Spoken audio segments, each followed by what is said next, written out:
Welcome to the 4 Pillars of Men's Health, a podcast of resources for restoring vigor and vitality, bringing you top influencers in the men's health arena, case studies of men who have succeeded and how they did it, and cutting-edge teaching on men's health issues from America's leading men's health guru, Dave Skattum. Get ready to take steps towards good health. Here's your host, Dave Skattum. Hey, welcome to the 4 Pillars of Men's Health. I'm so glad that you joined us. And I just, every time I do one of these interviews, I get so excited because each one of us has this unique journey to good health, to better health. Not, all of us have struggles in those areas, but it's so encouraging to me to hear other people's stories about steps that they've taken, missteps that they've taken, and just hearing stories about how we're journeying to good health. And I'm in particularly excited to have a guy that I've known for years on my show from a long distance, but his name is Sonny Faronbi. Welcome, Sonny. Oh, thank you, Dave. So Sonny, I met Sonny in Toastmasters that we both were involved with, and I met him, and I always kind of admired him from a distance. He's this great coach and a public speaker. He grew up in Nigeria. He actually came to the United States when he was in his 30s, and he's a graduate or a member of the Project Managers Institute, and he coaches people and engineers, project managers on the whole idea of leadership, developing leadership, and project management. Sonny's been married to his wife, Julian, for 27 years. Way to go, Sonny. They have 3 sons and a daughter. And I'm really looking forward to his unique perspective and his journey to good health. So, Sonny, the way I start these things off is I always like to just find out exactly what is going on in your life these days. And I just wonder, what is on Sonny's front burner at this time of your life? What's getting you up in the morning? Well, thank you, Dave. And once again, I want to say thank you for inviting me to this forum. Well, these days, everybody, I think, is dealing with COVID-19, right? Yeah. We're all dealing with this. The effects of coronavirus. We don't even know what the long-term effects of this thing is going to be. But hopefully, I'm praying and hoping that many of us will come out stronger, much more stronger, in the from the after effects of it. But what's going on with me lately? Because of what I do as a coach and as a speaker, I spend a lot of my days really writing and preparing speeches and presentations. I also write. I'm working on my. I just finished finishing touches on my first book. So that also has taken a lot of my time over the last few months, just putting the finishing touches on that. On the professional side, on the personal side, I love to spend time with my family. My children are grown now. My youngest, who is my daughter, is about to head off to college for her second year. She's going to be a sophomore in college. Her 3 older brothers are either about to graduate from college or already finished college, and they are living and working on their own. So we are, my wife and I are virtually empty nesters at this time. So we try to spend time together. When she's not working and I'm not working, we spend time together, doing stuff that we can do, within the limits of what coronavirus allows us to do at this time. Yeah, great. That sounds exciting. Our families are so important. The older I get, the more important I see that as being. So way to go there. Hey, so I'm kind of like this amateur history kind of a buff guy, and when I think of men's health, my mind kind of wanders back to the Greek and Roman era, and I have this vision of these great sculpturists, and I see this guy getting this big chunk of marble and starting with his hammer and chisel. He chisels out this kind of a picture, his view of what a perfect man is. So, I see this perfectly chiseled guy up on this pillar. So if Sonny could put the perfect guy up on one of those pedestals, what would that guy look like? What would he be? What would he be like? What's that look like to you? That perfect person that's in perfect health. Yeah, it's very interesting, Dave, that you mentioned this sculpted figure. I happened to be in Europe with my daughter summer of last year, and we went to Vatican City. We saw all these sculptures. We saw all these sculptures everywhere, and they were magnificent, most of them. Yeah. And you see many of them, like you said, having this perfectly sculpted body. Yeah. You think, I wish I look like that. But Dave, to be honest with you, from my perspective, and I have a feeling you probably agree with it also, from my perspective, that is just one dimension. What we look like, that's just one dimension of being healthy. From my perspective, I think human beings, from the way I see it, we are composed of three parts. Mm-hmm. The mind, the soul, and the soul, the body, and the spirit. And I think those three need to be healthy. So when you are talking about a sculpture, you are just looking at the body part of it. But if the soul or the mind and the spirit are not healthy, I think the person is still not healthy. So for me, yes, we can see somebody sculpted. We can see somebody who seems physically in shape, who looks good from outside. But are they also looking good on the inside? Are they healthy on the inside? And I think for me, a picture of health is making sure all three parts of the human being is healthy: spirit, soul, and body. Yeah, that is really good. That's kind of like a softball question, so I'm glad you elaborate on that. So how when you look at that, the mind, the spirit, the body, or the soul, how do you know, like if you compare an unhealthy person with a healthy person, what do you think is important in those areas? Well, I believe personally, it depends. You can talk to some people, and some people will tell you, at least from the three parts of the human being I just talked about, some will tell you one part is more important than the other. Personally, for me, I think they are all three equally important, because if one of them is out of shape, if one of them is not healthy, it probably affects the other ones.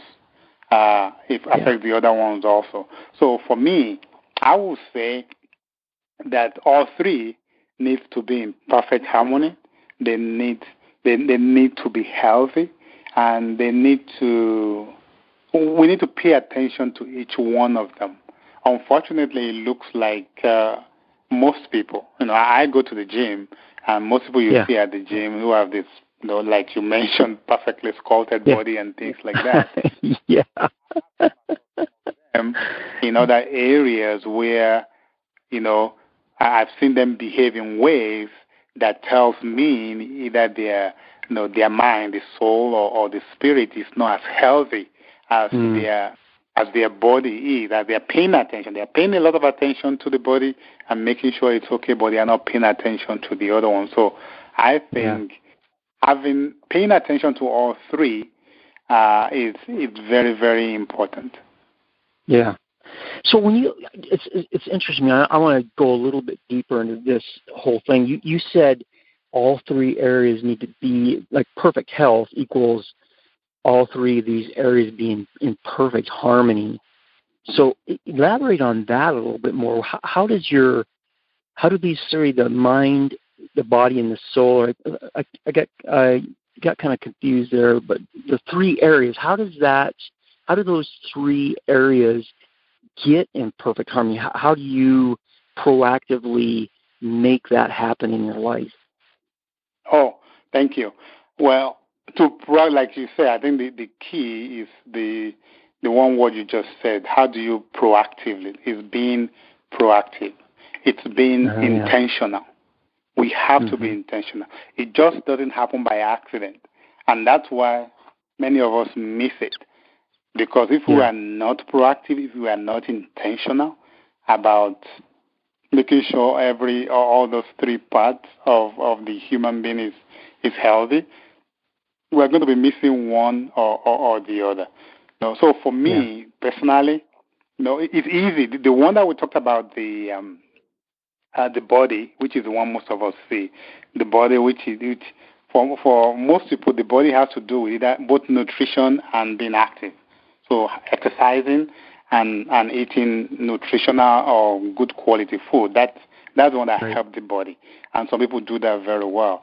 But on the soul side, or the mind side, I think that has to do with our thoughts. It has to do with what you and I think about. And in fact, to be honest with you, our thoughts drive a lot of things that we do. And I'm sure you probably know that already.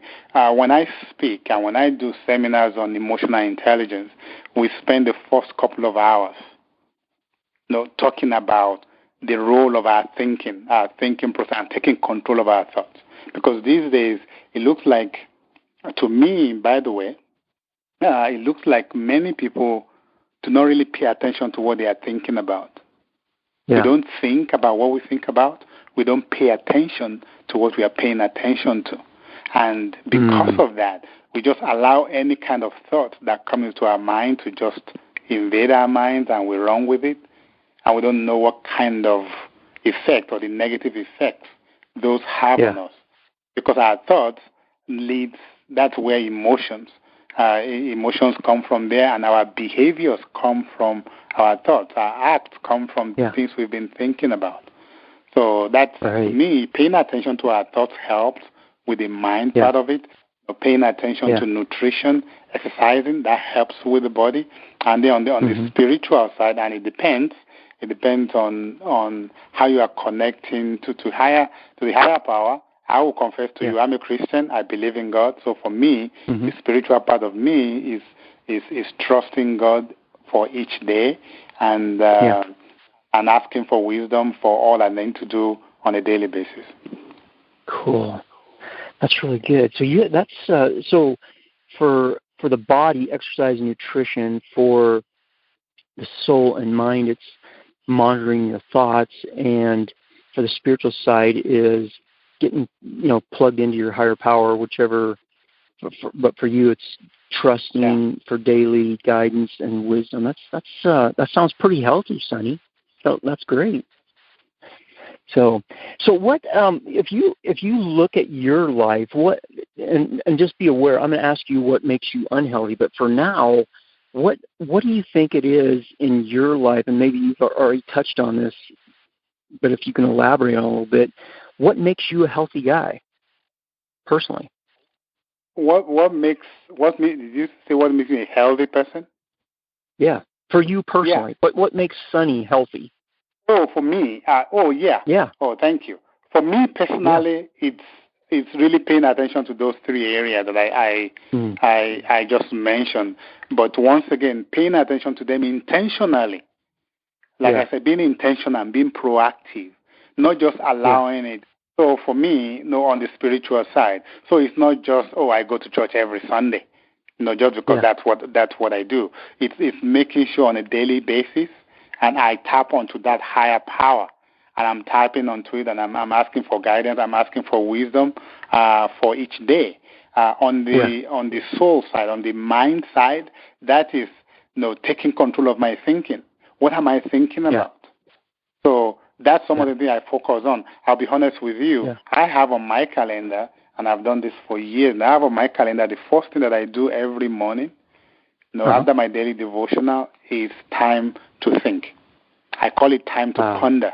What I put on my calendar, because I want to reorient my thinking. I want to make sure I take control of my thinking. And I teach this same principle I teach the same principle in my emotional intelligence seminars. I call it conscious directional thinking. So I can take control of my thinking and not just allow any thoughts that come in to have their way. And because I know that can dictate my thoughts, and my thoughts rather will dictate my actions and my words. And so that's the mind side, the soul side. So on the physical side, talking about nutrition and exercising, I've also taken control of that. To be honest with you, that's the part, unfortunately for me, that I have not paid attention to until very recently, until about a year ago. I haven't. You know, I've done very well most of the time on the spiritual side, on the soul or the mind side, but because on the bodily side, I don't want to say I've been naturally healthy. I don't think there's anything that translates to that. What I mean is that I've not had many of the physical, physiological problems that some people have. And because of that, I've not paid attention to my body. I was my daughter was asking me questions about the program we do in Nigeria after college, and we were going through my pictures during that time, and she looked at me and said, "Dad, you are so skinny. You are very skinny." I've always been a skinny person. So it never bothered me. In fact, I remember when I was in high school, I used to eat a lot. I would eat huge plates of food in one sitting. Yeah. I remember my aunts and uncles, even my mom would say, the refrain I constantly hear from them is, "Don't worry, let him eat as much as he can eat. It doesn't show in his body anyway." That's what it is. So because of that, because I'm naturally built like that, over the years, I've not paid attention to the exercise and the physical fitness, exercising part of staying healthy.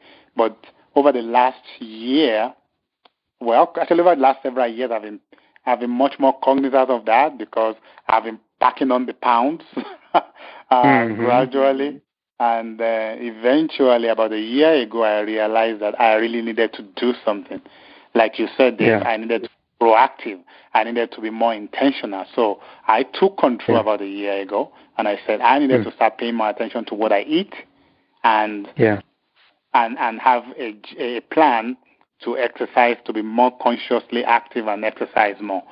So for me, that's the area. That's how I've been handling those three. Yeah.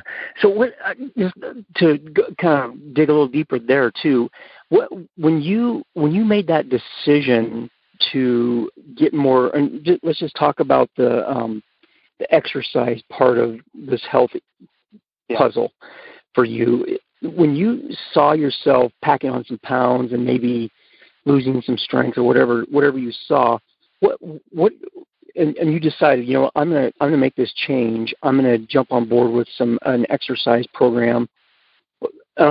What did you see that really made the turning point for you to really get on board with that? What pushed you into that? What kind of thing? Was there a certain thing that happened, or what exactly happened like a year ago that made you jump into that more? That's a great question. But before I started about a year ago, let me go back several years. When I first got here to the United States 22 years ago, I weighed 177 pounds, and I'm 6'2". I'm 6 feet 2 inches tall. So 177 pounds. I remember that. I remember that because when I first got here and I got my driver's license, they asked me my weight. I didn't know what my weight is because that was not something we were focused on where I was coming from. So they actually had to weigh me. So I was weighed and was 177 pounds, and that was what was listed on my driver's license. So 177 pounds 22 years ago. No. By middle of last year, I've grown up to around 225. Yeah. So I've added, close to 50 pounds, really. Right. close to 50 pounds in about just over 20 years. For many people, in fact, to be honest with you, Dave, I was rationalizing that for a while. I was thinking, because I'm an engineer, I thought, 50 pounds over 20 years, no, that's only about 2.5 pounds a year. That's not a big deal. Put on 2.5 pounds a year. So later, I saw that, that's I can look at it that way. But much more importantly, the focus on paying more attention to this started, I would say, more about 5 years ago. Like I told you, I'm by God's grace, I'm a pretty healthy person. I don't have any medical problems at all. So the only time I see my doctor is during my annual physical. So I see him once a year, and that's it. So about maybe 5-6 years ago, my doctor told me and said, "Sonny, you need to start becoming more active, exercising, watch some of the things you eat." And he said, "It's because I see your bad cholesterol creeping up." He said, "I've seen a trend. Your bad cholesterol is creeping up." He said it's still okay, it's still manageable, but there's a trend over the last few years, it's creeping up. So in order to address that, you need to be more active. I said, "Okay, I would," but I didn't. Actually, I had a lot of excuses. I was traveling a lot, from airport to hotels and things like that. I didn't have the time. I had all kinds of excuses. But then about 2 years ago, I saw him during the physical. He said, "Okay, now your LDL, the bad cholesterol, is now above the range that is considered healthy. It's not far above it yet, but it's above it." So he said, "Since you have not been active, I've been asking you to watch what you eat and be more active. Since you've not been doing that, I'm going to have to put you on cholesterol medication to reduce that." So for me, that was one thing that I personally, and I'm not saying anything is wrong with that, but personally, it's not something I want for myself. I don't want a situation where I have to take a medication, a tablet every day. Now, we are talking about vitamins, supplements. That's okay. I take those. I take vitamin D's. I take, when I turned, 40 or something like that, he asked me to start taking baby aspirin every day. But I know those are things that they are not things to correct something. They are kind of preventive. But I did not like the idea of now having to take medication that will help me solve a problem, a physical healthy problem. So I did not like the idea of having to take cholesterol medication every day. So he prescribed for me 2 years ago. And I went to the pharmacy. I took the first prescription, the first 30 tablets for the first 30 days because I have to take one every day. And I didn't do it. I had it. I didn't take it. Once again, I was kind of resistant to it. I just didn't want to do it. I didn't want to do it. And this was, actually, I forgot, this was last year. So this was around May of last year, not 2 years ago. Around May of last year that he prescribed the medication for me. So I didn't do it for about, I would say, 3-4 months. I didn't do it. I had the medication. I just didn't do it. Then, but it kept on worrying me that, okay, I needed to do something about this. Then I remembered, I just cast my mind back to a few years ago. I remember that he has constantly told me to be more active, to watch what I eat and to exercise in order to arrest the situation. He did that for a few years, but because I didn't do it, he had to put me on the medication. So I decided, you know what, since I really don't want to take this medication, maybe I need to get to what my doctor has been telling me to do for years, and I didn't. So, and he's a friend. My doctor is also a personal friend. So in one of social outings, I talked to him. I said, and this was about 4 months after he gave me the cholesterol medication. So I confessed to him. I said, to be honest with you, that cholesterol medication, I have not been taking it. But I've decided what I'm going to do. But I want to run it by you to make sure it's okay. I realized that you've been asking me to be more active, to watch what I eat for years. I didn't do it, so you gave me this medication.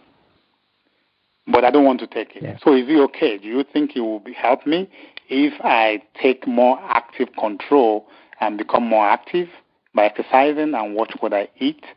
And let's see how that works by the time I see you next time for my next physical. And he said, yeah. I said, that's okay. So that was why just about a year ago, September of last year, first week of September of last year, I started. So I signed up for the gym. I signed up for a gym. I met with one of the trainers. He had about 2-hour discussion with me. What are your goals? And I told him what my goals are. And then he put together a plan for me. And I have been following that plan since. Now, when coronavirus hit between March and I think June or so, when all the gyms were closed down and things like that, I couldn't do that. So I took more active, just walking around my neighborhood. I made sure I walked longer. I had something that counted the steps. I walk around. I make sure I got at least 10,000 steps each day. And when the gyms opened back in June or July, I started going back to the gym, and I've continued to do that. So anyway, that's a long way to explain your question. That for me, my turning point was really because my doctor gave me medication that I didn't want to take, and I thought, what, I better do what he's been telling me or trying to tell me to do that I didn't do. Yeah. It seems like as you're talking there, and I'm seeing this in my own life.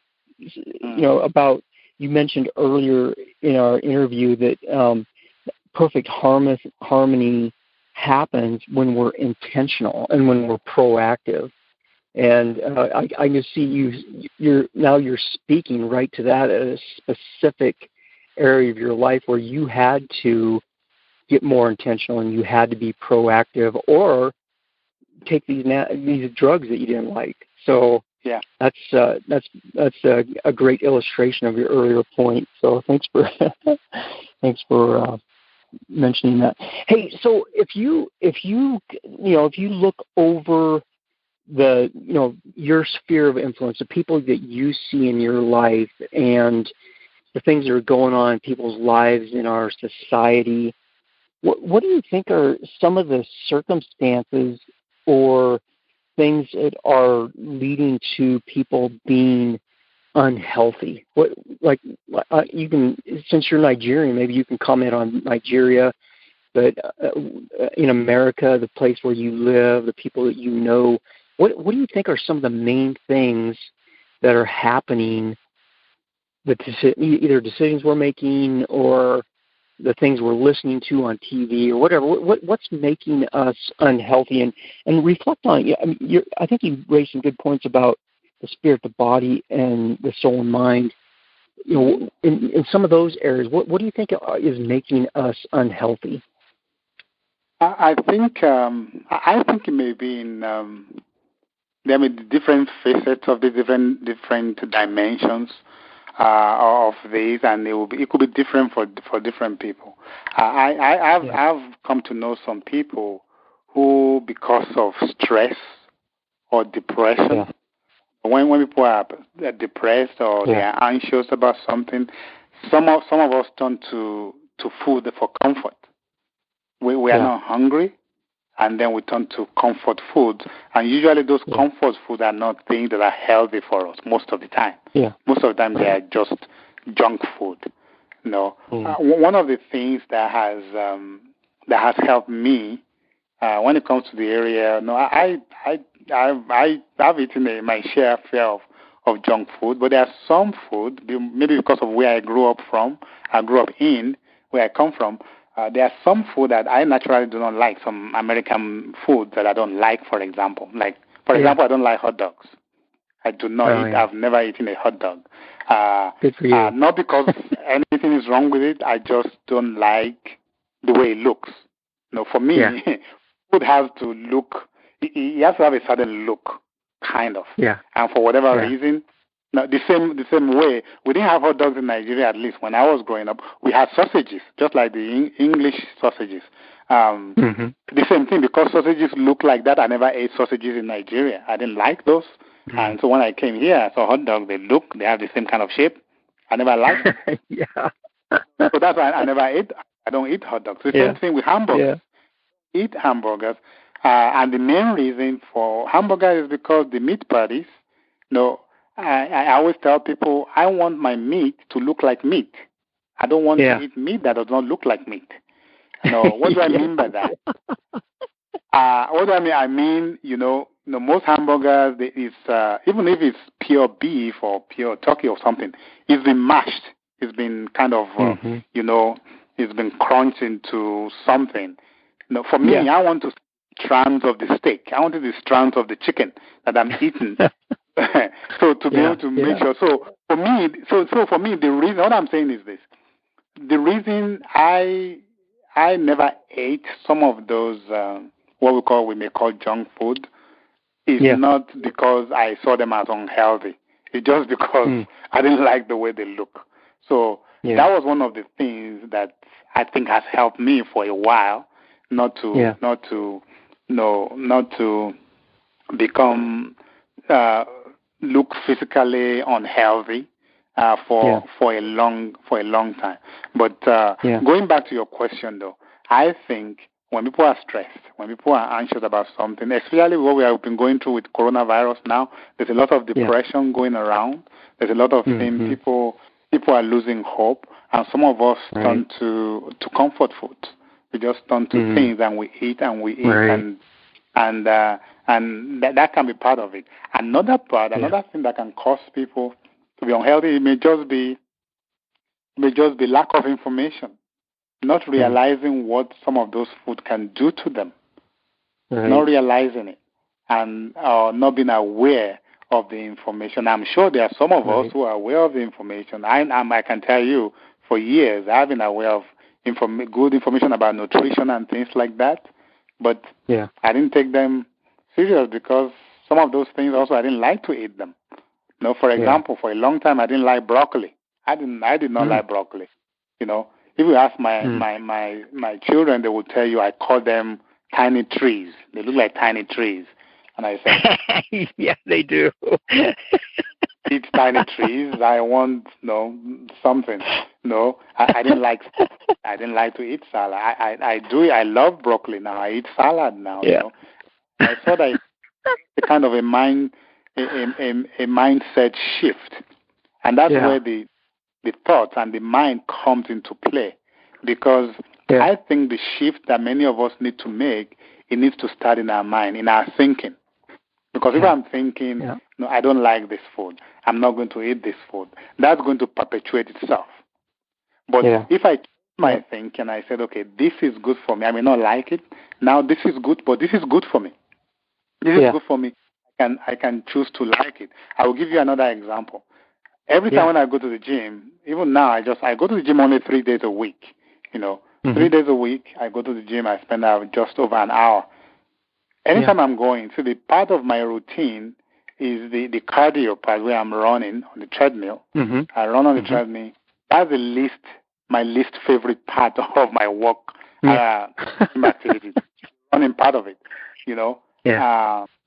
But here's the thing: I've been able to build the stamina to be able to run I'm supposed to run for about 20 minutes before I move on to other things. But I've been able to build up the stamina to run straight for about 25 minutes now. So I'll do 25 minutes. Wow. But still, anytime I'm going, when I'm driving to the gym, the thought pops into my head and say, I really don't want to do this. I don't want to do this. But quickly, I realize the power of my mind, the power of my thinking, and I quickly take that thought captive and I turn it around. And I say, what? I have to speak positive things to myself. I have to tell myself, Tony, you like this. You enjoy this. You like the running.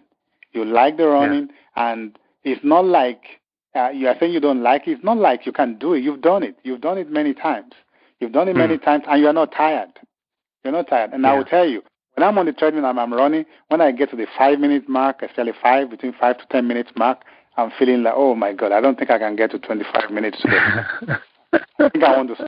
Now I have to quickly, once again, take control of that thought and say, you are not stopping, you are not quitting here, because you have done this 25 minutes before many times. You know you can do it, and you are not tired.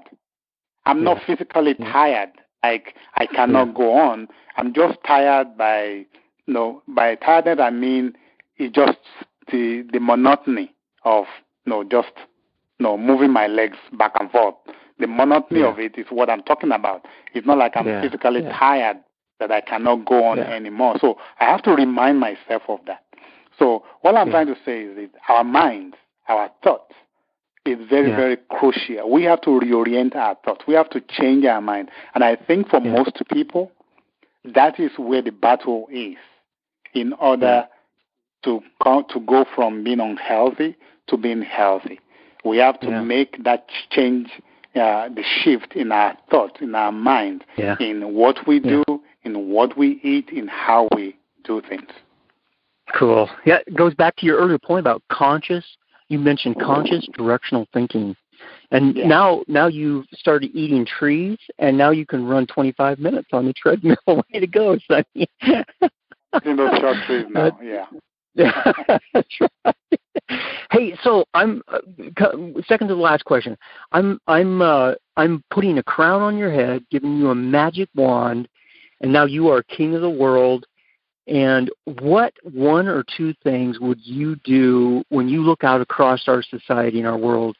What one or two things would you do that you think would be the most impactful for people to take steps or to regain their health or continue on in a healthy direction?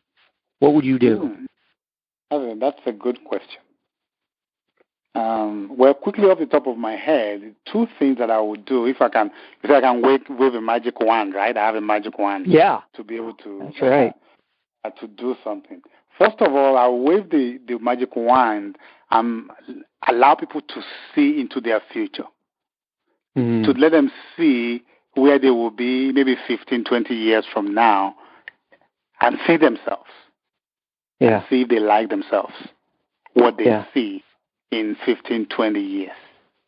So that's the first one I will use to see where they are so that they can actually accurately assess themselves and say, in 15, 20 years, where I am, either physically, spiritually, and also in my mind, in my soul. This is where I am. And let them, and I can assure you, Dave, most of us, actually many people are unhealthy. If you continue on the trajectory, if you go down the line 15, 20 years, if you can see beyond that, most of us will not like what we see. So I will quickly wave my magic wand to let people see themselves in the future. So that's one. So the next thing I would do, second thing I would do once they have seen themselves is also to wave the magic wand for them to change their thinking. To change their thinking right now so that they can begin to make decisions. They can begin to become proactive, become intentional. Change their thinking on what they need to do right now so that what they have seen in the future in 15 to 20 years, so that becomes a different future, a different picture, that is. Wow. That would be huge. Good. That sounds really good. Cool. Hey, okay, so we're gonna wrap it up this way, Sonny. I'm gonna do a forward lateral to you in our football game here, and I'm gonna have you run this in for a touchdown. So how I want you to wrap this up is I want you to tell us what you're working on. I know that you're right in the middle of writing a new book. Maybe you could say a little bit about what that's going to be about, how people can get in touch with you, and then any closing thoughts or ideas that you have we may have missed out or that you want to reiterate on about taking steps towards good health. So there's a football running in. All right, thank you. Well, I've been working on the book for about 6 years. It's a long time, 6 years, and that's because I've not been paying a lot of attention to it. But the idea came to me about 6 years ago. Actually, the idea to write a book came to me about 8 years ago. I started working on that book, and then 6 years ago, I met an author and a speaker, and I was talking to him about that book. And from that discussion, it changed my thinking a little bit. So I stopped that first book I was working on, and I began to work on this one about 6 years ago. So that book is, the manuscript is about done right now, and I believe it will be published sometimes in 2020, 21. That book is actually on humility. It's on the power of humility and how we all need to learn to be humble and to descend in order to be able to soar in the future. It's the power of humility. There's a lot of stories about from my personal experiences of other people. I conducted a brief study. I spoke to a lot of people to get the idea of humility and how they think humility can impact people. And I found out that it's humility is a powerful, powerful tool that is really underestimated today. So that's what I've been working. What I've been working on. About contact information, you can reach me through my website. My website is sonnyspeaks.com. Sonny, SUNNY speaks.com. That's my website. You can reach me through that. Okay. And then any last thoughts on men's health or the things we've been talking about? Oh yeah. Well, final comment is just that this is very important. It is very important. I know we are talking about men's health, but human beings in general, both men and women, we need this. But let's focus on men. That's what we are talking about. Because the reason I say let's focus on men is that it seems women, for whatever reason, get this much more easier than we guys do.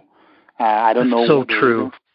It seems to me, just from, I didn't do any study, by the way, just from going to the gym, the amount of men and women that I see, you see more women than men, at least in my gym and most gyms that I've been to. So it's very, very important. This is critical. This is important for us. Because if you don't take control of our health, whether it's spirit, soul, and body, it affects everything about us. We can easily become demotivated in what we do. We can really become depressed. And I've had some studies that shows that exercise, and even the physical exercise, helps with stress. It helps us diffuse stress. So there's so much that our success as men, success in life, is dependent on being healthy. You've been listening to the 4 Pillars of Men's Health with Dave Skattum. To learn more about the resources mentioned on today's show or listen to past episodes, visit the4pillarsofmenshealth.com.